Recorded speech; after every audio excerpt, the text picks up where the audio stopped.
بسم اللہ الرحمن الرحیم۔ اللہم صلی علی محمد وعلی آل محمد، خاتم النبیین و امام المرسلین و رسول رب العالمین۔ ناظرین، وہ لوگ جو پریشانیوں میں گھرے ہوئے ہیں اور جن کی پریشانیاں ختم ہونے والی نہیں ہیں، ان کے لیے ایک چھوٹا سا بڑا خوبصورت سا ایک عمل ہے۔ یہ بیسیکلی میں اس کو سورہ علم نشرح 13 درود کا عمل کہتا ہوں۔ ناظرین، اس میں ایک خاص پیغام ہے۔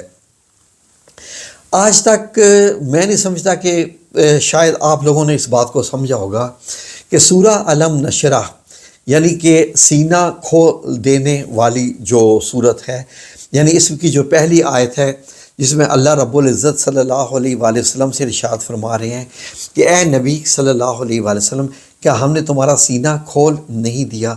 سینہ کھول دینے سے مراد ناظرین کیا ہوتا ہے کہ انسان ایک آزاد ہو جانا، علم آ جانا، اور اتنا علم آ جانا کہ انسان اب اللہ کے ساتھ جڑ جائے۔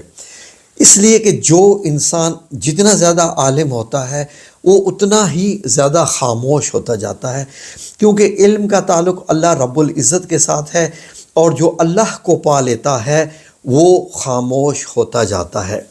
یہ بہت بڑی نشانی ہے ان لوگوں کی بھی جو اللہ کو سمجھ جاتے ہیں اور اللہ کو پا لیتے ہیں، اس لیے وہ پھر فضول باتوں میں اپنا وقت ضائع بھی نہیں کرتے۔ ناظرین، نبی کریم صلی اللہ علیہ وآلہ وسلم کی تو ہستی ہی ظاہر ہے کہ ایک خاص مقصد کے لیے اللہ رب العزت نے آپ کو دنیا میں مبعوث فرمایا، اور پھر آپ کی خاطر اس دنیا کا بننا، کائنات کا بننا، اور آپ صلی اللہ علیہ وآلہ وسلم پر قرآن پاک کا نازل، آپ کی تو بات ہی کچھ اور ہے۔ یعنی کہ وہ تو جیسے نور علی نور والا معاملہ ہے کہ نبی پاک صلی اللہ علیہ وسلم کا جتنا بھی ذکر کرتے رہیں اتنا ہی جیسے انسان کا اپنا سینہ کھلتا جاتا ہے۔ تو ناظرین، اس صورت میں جو ہے وہ ایک آیت ہے سورہ علم نشرح میں کہ وَرَفَعْنَا لَكَ ذِكْرَكَ، کہ اے نبی صلی اللہ علیہ وآلہ وسلم، ہم نے تمہارا ذکر بلند کیا۔ تو ناظرین، آپ کبھی اس پہ غور کریں تو آپ کی سمجھ میں آئے گا کہ فار ایگزامپل میں اگر ذکر کر رہا ہوں نبی کریم صلی اللہ علیہ وآلہ وسلم کا، اور سننے والے دیکھنے والے ہزاروں میں ہیں یا لاکھوں میں ہیں، تو یہ نبی پاک صلی اللہ علیہ وسلم کا ذکر بلند ہو رہا ہے، جو کہ اللہ رب العزت قیامت تک بلند کرتا رہے گا۔ یہ اللہ کا وعدہ ہے اپنے نبی پاک صلی اللہ علیہ وسلم کے ساتھ۔ اب آپ غور کیجئے کہ ایک چیز کو اٹھانے کے لیے ایک چیز استعمال ہوتی ہے، اس کو اٹھانے کے لیے ایک اور چیز استعمال ہوتی ہے۔ تو اس کا مطلب یہ ہوتا ہے کہ جو لوگ نبی پاک صلی اللہ علیہ وآلہ وسلم کا اس دنیا میں ذکر فرماتے ہیں اور آپ صلی اللہ علیہ وسلم کی باتیں کرتے ہیں، اور عام لفظوں میں اگر میں کھل کے بیان کروں تو جو آپ صلی اللہ علیہ وآلہ وسلم پر درود پاک بھیجتے ہیں، تو پھر ان کا ذکر اللہ رب العزت اس دنیا میں بھی بلند فرما دیتا ہے، اور آخرت میں بھی ان کا ذکر خود بلند ہو جائے گا، کیونکہ وہ آپ صلی اللہ علیہ وسلم کے ذکر جو ہے وہ بلند کرنے میں کردار ادا کر رہے تھے۔ فار ایگزامپل ناظرین، ایک چھت کو اٹھانے کے لیے اینٹیں استعمال کی جاتی ہیں، ٹھیک ہے جی۔ اب چھت جو اوپر کھڑا ہے اس کی بنیاد ان اینٹوں پر ہے، ٹھیک ہے جی۔ چھت کی اپنی جگہ اہمیت ہے، اس وجہ سے کچھ اینٹیں نکل بھی جائیں تو چھت کو کچھ فرق نہیں پڑتا، کیونکہ چاروں طرف سے چھت کو جو ہے وہ اس کو بلند کیا ہوتا ہے ان سہاروں نے۔ نبی پاک صلی اللہ علیہ وسلم کو کسی سہارے کی ضرورت نہیں ہے، لیکن ہمیں اس چھت کا حصہ بننے کے لیے اس ذکر میں اینٹ بننے کی ضرورت ہے۔ غور کیجئے اس بات پہ کہ نبی پاک صلی اللہ علیہ وسلم کا تو ذکر اللہ نے بلند فرما دیا، لیکن ہم اگر اس کے ذکر کے بلند کرنے میں اگر ایک اینٹ کا کردار ادا کریں گے تو ہمارا نام بھی آ جائے گا کہ اس چھت کو سہارا دینے میں، اس چھت کو کا ذکر، اس چھت کو اونچا کرنے میں ہم بھی شامل ہیں۔ میرا خیال ہے کہ آپ لوگ سمجھ گئے ہوں گے میں کیا کہنا چاہ رہا ہوں۔ جتنا زیادہ ذکر آپ نبی کریم صلی اللہ علیہ وآلہ وسلم کا اس دنیا میں رہ کر اپنی سانسوں کے ساتھ کریں گے، اتنا ہی زیادہ ذکر آپ کا آسمانوں پہ اللہ رب العزت بھی بیان فرمائے گا، اور ذکر جب اللہ رب العزت آپ کا فرمائے گا تو وہ آپ کے درجات ہوتے ہیں، اور وہ درجات خالی آخرت میں نہیں دنیا میں بھی ہوتے ہیں۔ میں نے ناظرین یہ دیکھا ہے کہ جتنے لوگوں نے بھی نبی پاک صلی اللہ علیہ وسلم کا ذکر کیا، ان کا ذکر اللہ نے بلند کر دیا اور وہ دنیا میں مشہور ہو گئے، اور یقین کریں کہ ان کی تمام مشکلات بھی آسان ہوگی۔ جیسے کہ اسی آیت میں آگے فرمایا گیا ہے فَإِنَّ مَعَ الْعُسْرِ يُسْرًا، کہ بے شک مشکل کے ساتھ آسانی ہے۔ اور پھر آگے فرمایا إِنَّ مَعَ الْعُسْرِ يُسْرًا، کہ ہاں بے شک مشکل کے ساتھ آسانی ہے۔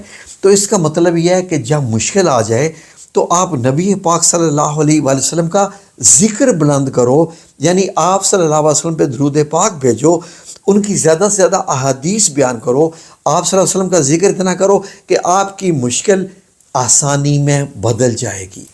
ناظرین، میں سورہ علم نشرہ کا آپ کو جو عمل بتانے جا رہا ہوں، پہلے میں نے اس کے لیے ایک لمبی آپ کے لیے گردان پیش کی تاکہ آپ کو سمجھ آ جائے کہ آپ کرنے کیا جا رہے ہیں۔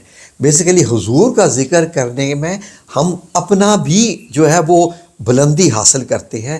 یہ میرے رب کا ایک نظام ہے، ٹھیک ہے جی۔ جو اینٹ جیسے جو مثال دی تھی، اس چھت کو سہارا دیتی ہے اونچا کرنے میں، وہ اینٹ خود بھی اونچی ہوتی ہے تو وہ اس چھت کا حصہ بنتی ہے۔ تو ناظرین، کرنا کیا ہے؟ 4 دن کا ایک عمل ہے، یہ آپ نے کرنا ہے۔ 4 دن کے عمل میں آپ نے کیا کرنا ہے کہ روزانہ 13 بار سورہ علم نشرہ کو پڑھنا ہے بسم اللہ الرحمن الرحیم کے ساتھ۔ 13 بار آپ نے اس کی تلاوت کرنی ہے روزانہ، وقت آپ کی مرضی کا، اور 4 دن لیکن اکٹھے اس کا کورس آپ نے کرنا ہے۔ صبح میں کر لیجئے، وقت جو ہے ایسا نہ ہو کہ وقت جو ہے وہ مطلب یہ ہے کہ جو ممنوع اوقات ہیں ان میں آئے، تو کسی نماز کے بعد آپ کر لیں تو زیادہ بہتر رہے گا۔ خواہ وہ فجر کے بعد کر لیں، ظہر کے بعد کر لیں، اور مغرب کے بعد بھی کر لیں تو بہتر ہے۔ عشاء کے بعد سب سے بہترین ہے، اور یہ میں اگر آپ مجھ سے پوچھیں تو میں آپ کو فجر اور عشاء کا زیادہ پریفر کروں گا کہ ان اوقات میں کیجئے۔ 13 بار بسم اللہ الرحمن الرحیم پڑھ کے آپ نے اس کی تلاوت کرنی ہے سورہ علم نشرہ کی، جس کو سورۃ الشرح بھی کہتے ہیں۔ قرآن پاک میں اس کا نام سورۃ الشرح ہے۔ تو ناظرین، آپ نے 13 بار پڑھنا ہے، اول آخر ایک بار درود پاک پڑھنا ہے، ٹھیک ہے جی۔ درود پاک میں ابراہیمی پڑھ لیجئے یا درود جو بھی آپ کو آتا ہے، ایک بار درود پاک پڑھنا ہے، 13 بار سورہ شرح یعنی سورہ علم نشرہ کی تلاوت کرنی ہے، اور اس کے بعد 13 بار پڑھنے کے بعد پھر آپ نے ایک بار درود پاک پڑھنا ہے۔ ناظرین، میں آپ کو بتا نہیں سکتا کہ اللہ رب العزت آپ کی مشکلات کو آسانیوں میں بدل دے گا۔ اور جب آپ اس آیت پر پہنچے وَرَفَعْنَا لَكَ ذِكْرَكَ، تو وہ جو میں نے آپ کو چیز بتائی تھی نا کہ آپ اب اس کا حصہ بن رہے ہیں نبی پاک صلی اللہ علیہ وسلم کے ذکر کرنے میں، آپ کا ذکر بلند کرنے میں، اللہ نے بلند کر دیا، لیکن ہم اس کا حصہ بننا چاہ رہے ہیں، تو آپ بھی اب آپ اس کا حصہ بن گئے، جیسے ایک اینٹ کا کردار ہوتا ہے۔ تو انشاءاللہ باذن اللہ تعالی یہ ذکر آپ کو بلند رکھے گا۔ اور اس کے بعد آپ سے گزارش ہے کہ چلتے پھرتے ان 4 دنوں میں چلتے پھرتے درود پاک آپ نے پڑھتے رہنا ہے۔ ان 4 دنوں میں جب بھی آپ کو مطلب یہ ذکر کا حصہ ہے، اتنا ذہن میں رکھ لیجئے، ٹھیک ہے جی۔ اور چوتھے دن جب یہ ختم ہو جائے گا ذکر، تو آپ کو محسوس ہوگا کہ آپ کی مشکلات میں آسانی آنا شروع ہو گئی ہے۔